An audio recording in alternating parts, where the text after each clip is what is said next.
What a beautiful voice. And these women are there praying for the community, anybody that needs help, because there's a lot of fear going on in this community. There's a huge number of Somalis that live in that area. They moved in, I don't remember, definitely when they all came. A lot of them live there.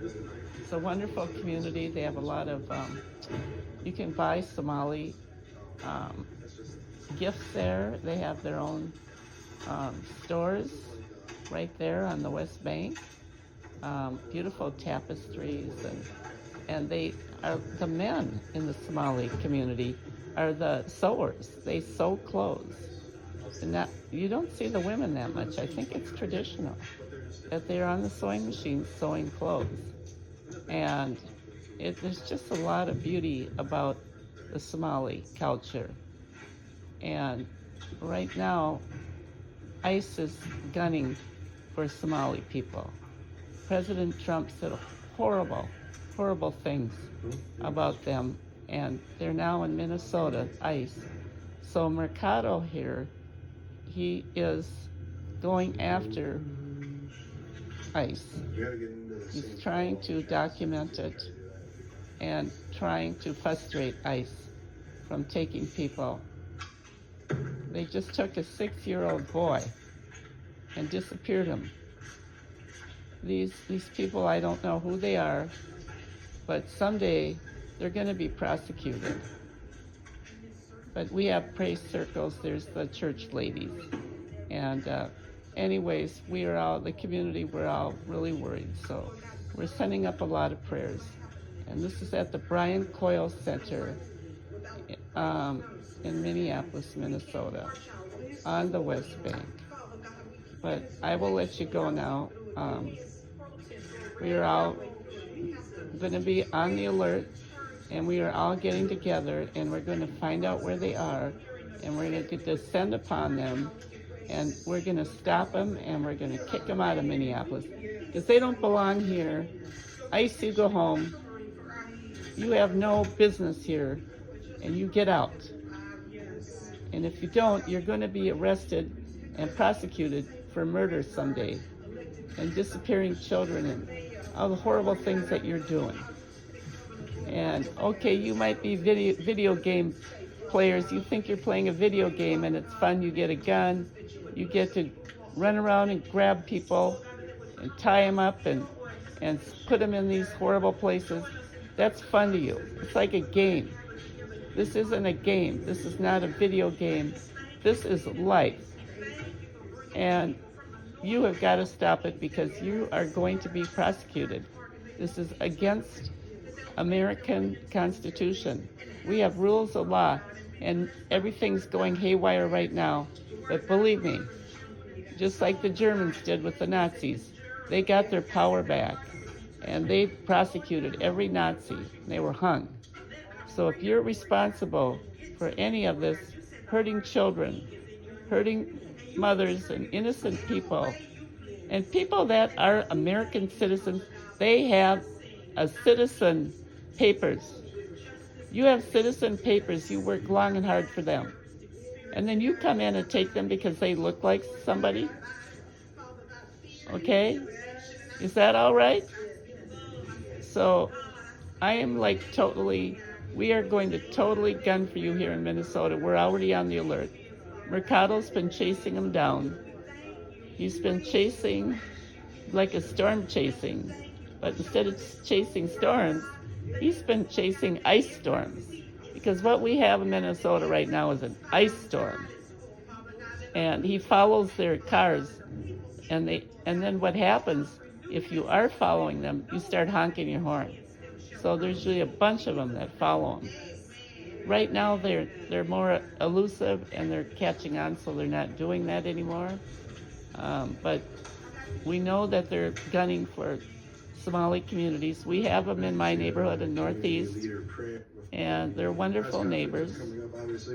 And we got national attention on Minnesota. You can usually see them with their kids at the libraries and parks. In the Twin Cities and started this week. This is terrible. Targeting Somali and immigrant communities. So we followed the community response. There was protests yesterday at the Brian airport. Coyle Center looks great. In response to the federal raids, but also in support of Uber drivers unionizing. Oh, and right. Also having a place of worship and Yeah, a place to Uber. use the bathroom. Basic human needs.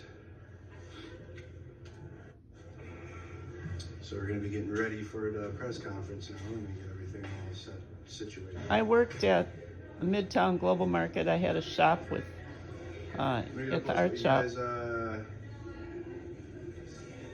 everything good, right? And I met We get a plus immigrants from different countries, and they all told me their harrowing stories.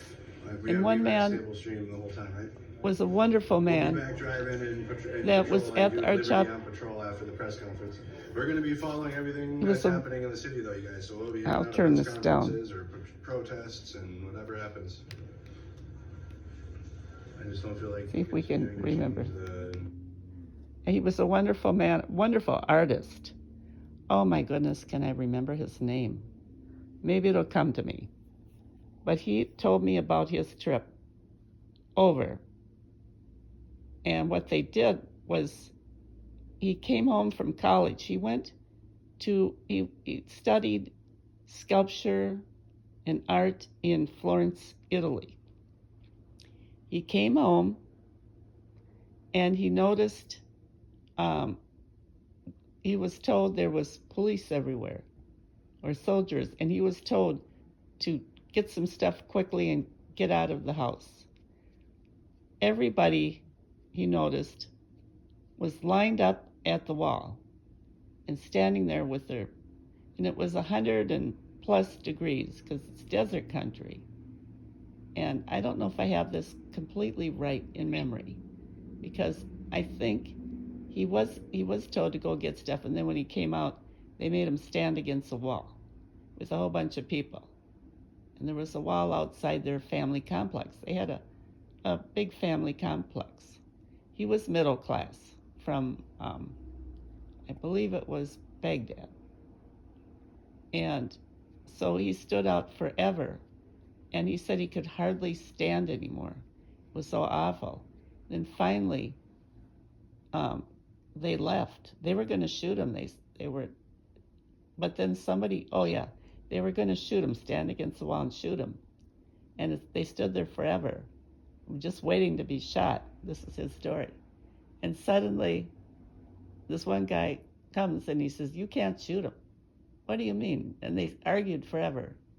And finally, they were standing there. We didn't hear anything for a long time. And they looked, and apparently they left.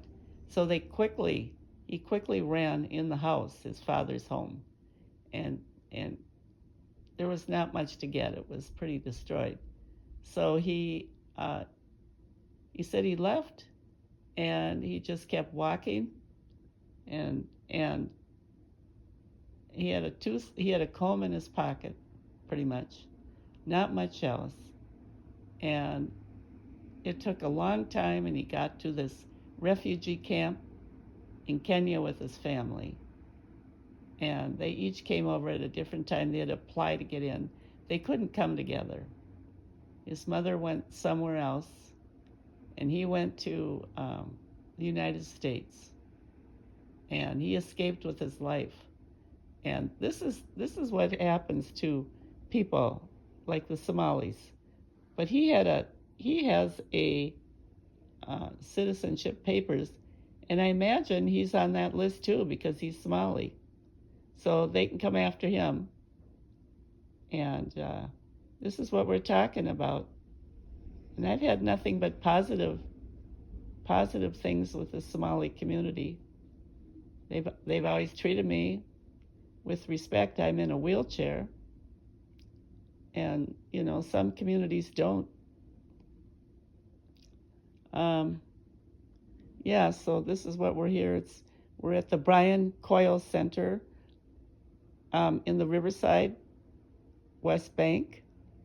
It's where all the immigrants come in. It's my friend Margot got the first apartment up on the 26th floor when I was a freshman in the University of Minnesota. So a lot of university kids got, she rented with 3 other people. They rented. It was beautiful, huge views of downtown. It was really fun to go and have the downtown view and be up in this brand new apartment as a teenager, a new college student. So anyways, I'm gonna let you go now. And God bless the Somalis, and I'm gonna try to do what I can to help with this too, and to go after these people. And I don't know what I can do, but I'm gonna try to do something. This is horrible. They're coming after our neighbors in Minneapolis, Minnesota.